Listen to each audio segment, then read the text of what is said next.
Hello friends, welcome to my channel. This is Shukla and love Aaradhya में आपका स्वागत है।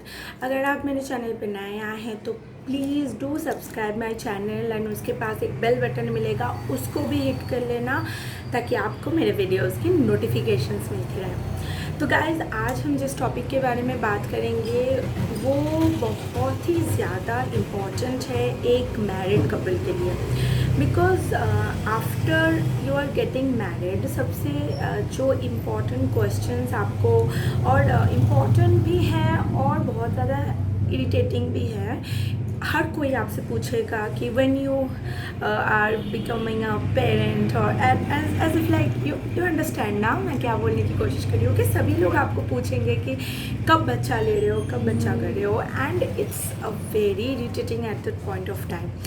लेकिन आई वुड सजेस्ट कि आप तभी एक बेबी को इस दुनिया में लाइए जब आप रेडी हैं। एंड क्योंकि guys, becoming a mom, I will definitely tell you that it is not an easy job. It is a very difficult things. And ज़िंदगी में आप कितनी भी मुश्किलों का सामना शायद कर चुके होंगे, लेकिन अगर आप जब आप एक पेरेंट बनेंगे तो ये सबसे ज़्यादा आपके लिए मुश्किल काम होगा, क्योंकि parenting is a very difficult thing. आपको बहुत धीरे से, बहुत पेशेंस के साथ एक बच्चे को बड़ा करना पड़ता है। And times just not goes like this. आपको बहुत पेशेंस रखना होगा बच्चे के साथ, बहुत टाइम देना होगा, and you have to give your 200%, not only 100%, you have to give your 200% to your baby. अगर आप ये सब करने के लिए रेडी है, देन आप एक माँ बनने के लिए या पिता बनने के लिए रेडी है। अगर इनमें से कोई भी सवाल के जवाब आपके पास है no, then you are not ready guys. क्योंकि आपके एक डाउट की वजह से एक बच्चे का फिज़िकल या मेंटल ग्रोथ को बहुत ज़्यादा इफ़ेक्ट हो सकता है, and you really don't want that, right. So आज के वीडियो में हम कुछ टॉप 5 क्वेश्चंस की बात करेंगे, जो क्वेश्चंस अलग अलग होते हैं। अगर आप वर्किंग हैं तो आपके लिए अलग 5 क्वेश्चंस, अगर आप वर्किंग नहीं हैं तो आपके लिए अलग 5 क्वेश्चंस हैं। सो सबसे पहले बात करते हैं हम वर्किंग कपल्स के। सो फर्स्टली, अगर आप वर्किंग कपल हैं तो फर्स्ट क्वेश्चन आपके पास ये होना चाहिए when you want to start your family, कि क्या आपके पास बहुत ज़्यादा फिनेंशियल बैकअप है। बिकॉज अगर आप एक बहुत ज़्यादा इम्पॉर्टेंट रोल प्ले करते हैं अपने फैमिली में ड्यू टू योर सैलरी, अगर आप अर्निंग मेंबर हैं आपकी फैमिली में, तो आप ऐसे ही अपना जॉब बंद नहीं कर सकते। तो इसलिए आपको हमेशा ध्यान में रखना है कि आपका जो फिनेंशियल बैकअप है वो बहुत ही ज़्यादा स्ट्रॉन्ग है। इतना स्ट्रॉन्ग है कि अगर आप अपने जॉब को कुछ महीनों के लिए या 1 साल के लिए क्विट भी करते हैं तो it will not harm your family. So first thing ये आपको ध्यान में रखना है। नेक्स्ट, आपको ये ध्यान में रखना है कि आपको क्या आप अकेले ये पूरा सिचुएशन हैंडल कर सकते हैं। Because when you getting pregnant 10 month आपको बेबी के साथ, एंड उसके बाद 6 मंथ्स आप सोच लीजिए बहुत छोटा होता है बेबी, तो तब क्या आप ये 16 महीने अपने बच्चों का ध्यान रख सकते हैं।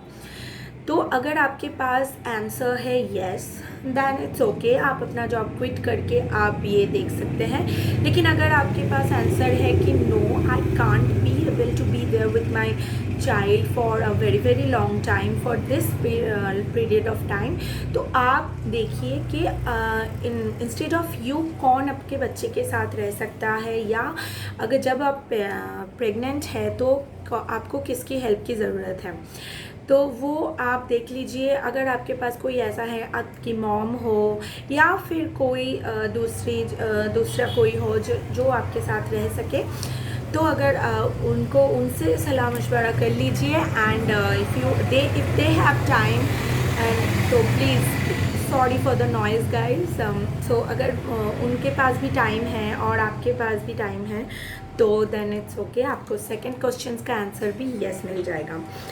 Now third, third is during pregnancy how much is your travel time would be. ये आपको बहुत ज़्यादा ध्यान रखना है, क्योंकि आप तुरंत ही प्रेग्नेंट होकर जॉब नहीं क्विट करेंगे, वो मुझे पता है। एंड जब तक आप ऑफिस कंटिन्यू करेंगे ड्यूरिंग योर प्रेगनेंसी, आपको ये ध्यान में रखना है कि आपका जो ट्रैवल टाइम है टू योर ऑफिस वो कितना पड़ रहा है। Because you have to understand that pregnancy में आप बहुत ज़्यादा जर्किंग नहीं कर सकते हैं। बहुत ज़्यादा जर्नी में आपको जर्किंग अवॉइड भी करना है। बहुत से ऐसे आपको ध्यान रखना, बहुत सी चीज़ों का ध्यान रखना है आपको ड्यूरिंग प्रेगनेंसी। कौन से व्हीकल्स आप यूज़ कर सकते हैं, कि कैसे आप जाएंगे हॉस्पिटल में, कितना टाइम आपको लग रहा है, क्या आप उसके लिए अपने बॉडी को रेडी कर सकते हैं। ये सारी क्वेश्चंस का आंसर भी आपको आना चाहिए। Now the fourth point is that आपको आफ्टर द बेबी केम, जब बेबी आ जाएगा तो तब कौन उसका ध्यान रखेगा। Because you are a working person, तो आपको एक ना एक टाइम अपने ऑफिस ज्वाइन करना ही है। Now at that point of time आप कब तक अपने बच्चों का ध्यान रखेंगे। सपोज़ कोई मॉम होता है कि चलो आफ्टर बच्चे का जन्म हुआ एंड 1 महीने के अंदर वो अपने ऑफिस ज्वाइन कर लेते हैं। कोई ऐसे होते हैं कि 6 मंथ्स के बाद ज्वाइन करते हैं, कोई 1 ईयर के बाद। तो वो आपका डिसीजन है, आप चूज़ कीजिए कि आप कितने टाइम में अपना ऑफिस दोबारा से ज्वाइन करेंगे। एंड आफ्टर कि आपने अपना ऑफिस ज्वाइन कर लिया, कौन आपके बच्चे का ध्यान रखेगा। अगर आप नैनी रखना चाहते हैं तो वो उनको भी आप ढूंढ के रखें, क्योंकि आफ्टर आपका बेबी हो गया and then you can't find anyone, it will be a very difficult for you. And now the last thing जो आपको बहुत ज़्यादा ध्यान में रखना है, कि अगर आप अपने लास्ट टाइम तक, मतलब प्रेगनेंसी के लास्ट मंथ तक कंटिन्यू कर रहे हैं office, then your hospital and your office distance should be very very less. Because हो सकता है कभी भी आपको लेबर पेन हो सकता है, कोई भी आपको इमरजेंसी आ सकता है, जिसके लिए आपको प्रिपेयर रहना है। सो ये सारे 5 चीज़ों को कैलकुलेशन कीजिए, आप अपने अकॉर्डिंग इसके आंसर ढूंढिए। And after you are satisfied with all of this doubts, then only please go for your family planning, क्योंकि डाउट के साथ फैमिली प्लानिंग नहीं होता है गाइस। नाउ ये तो गया वर्किंग कपल्स के बारे में। नेक्स्ट आते हैं हाउस वाइफ्स के बारे में, उन गर्ल्स की जो जिनको लगता है कि मतलब दुनिया को लगता है कि उनको पास कोई काम तो है नहीं, वो पूरा दिन घर में ही रहते हैं। तो बात करते हैं उनकी। तो सबसे पहले तो जिनको लगता है कि हाउस वाइफ्स के लिए तो बहुत इजी होगा to be a mother, then ask me. I am a housewife, but it's not really easier for me to keep a baby and be a mother, and उसको संभालना it's not easy job guys. तो इसके लिए भी आपको बहुत ज़्यादा mentally prepare रहना होगा। Mental prepare in the sense कि क्योंकि आपके husband is the only one earning member of your family, तो वो अपने जॉब क्विट नहीं कर सकते। नाउ क्योंकि अभी फादर्स को भी लीव मिल रहा है बच्चे के लिए, तो he can also get just few days leave। तो वो कब लें, वो आपको डिसाइड करना है। जब आपके लास्ट मंथ्स चल रहे हो तब ले, या जब आपके बच्चे हो जाए तब वो अपना छुट्टी ले, so that he can take care of you. ये आपको ध्यान में रखना है। मेंटल प्रिपेयर आपको इसलिए लेना है क्योंकि आपके हस्बैंड में और आपके बच्चे के पापा में बहुत ज़्यादा डिफरेंस है।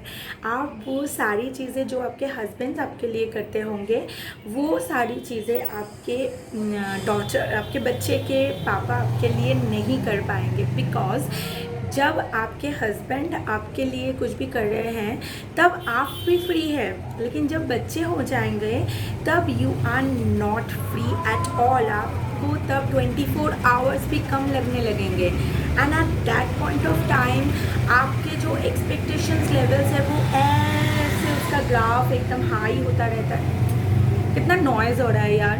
ओके तो जो मैं कह रही थी कि जब आप मदर बन जाते हैं तो आपका जो एक्सपेक्टेशन आपके पार्टनर से होता है वो उसका ग्राफ ऐसे हाई होता है जिसका कोई लिमिटेशन रहता ही नहीं है। तो इन दैट केस आपके हस्बैंड के लिए उस एक्सपेक्टेशन को कोप अप करना बहुत ज़्यादा मुश्किल हो जाता है। तो आपको ये बिल्कुल ध्यान में रखना है, मेंटली इसके लिए प्रिपेयर रहना है कि जो काम अभी आप कर रहे हैं वो आपको तो करना ही है, plus you have to take care of a newborn. तो क्या आप अकेले ये सारे स्ट्रेस मेंटली हैंडल कर सकते हैं? अगर हाँ then go for it. Next, आपको क्या हाउस हेल्पर की ज़रूरत है या फिर किसी और इंसान की ज़रूरत है ड्यूरिंग योर प्रेगनेंसी और during after your baby birth? इसका भी आप खुद ही सोच लीजिए, बिकॉज ड्यूरिंग प्रेगनेंसी भी बहुत सारी डिफ़िकल्टीज़ आएंगी and after your baby was born उसको बहुत ज़्यादा आपको भी रेस्ट की ज़रूरत होगा। अगर आपको सी सेक्शन है तो और ज़्यादा आपको रेस्ट की ज़रूरत पड़ेगी। तो ये सारी चीज़ों को भी आप ध्यान में रखें। नेक्स्ट, क्योंकि आप अकेले अपने बच्चों को संभालने वाले हैं तो you have to gain knowledge about the child, about parenting, about pregnancy and lots of things. So it will be better कि आप पहले से ही कुछ वीडियोस देखना स्टार्ट करें एंड डॉक्टर से कंसल्ट करना शुरू करें ताकि आपको उतना नॉलेज हो जितना कि एक बेसिक रिक्वायरमेंट हो के लिए ज़रूरी होता है। क्योंकि जब वर्किंग मॉम अपने बच्चे के लिए कोई नैनी असिस्ट करती है तो वो बहुत ज़्यादा एक्सपीरियंस्ड होते हैं, उनको पता है कि बच्चे को खिलाना कैसे है, बच्चे को सुलाना कैसे है। लेकिन क्योंकि आप एक न्यू बॉर्न बेबी की मॉम है, आपको नहीं पता, तो ये सारी चीज़ों के बारे में आप जितना हो सके जानकारी हासिल करेंगे उतना आपके लिए भी बेनिफिशियल होगा। Now the fourth thing is that how much time your husband will get। ये चीज़ आपको बहुत ज़्यादा ध्यान में रखना है गाइस, क्योंकि हस्बैंड के ऊपर आप प्रेशराइज नहीं कर सकते हो क्योंकि वो अकेले अर्निंग मेंबर हैं। जितना वो टाइम मैनेज कर पाएंगे उतना ही वो करेंगे क्योंकि वो छुट्टी नहीं ले सकते। बिकॉज अगर वो ज़्यादा छुट्टी लेंगे it will affect your financial thing and it will not help you rather. So ये चीज़ आपको ध्यान में रखना है। सो एंड आई थिंक मैंने कंप्लीट कर लिया। So that's all. एंड ये सारे डाउट्स अगर आपके पास क्लियर है तभी आप आगे मूव ऑन कीजिए एक फैमिली स्टार्ट करने के लिए।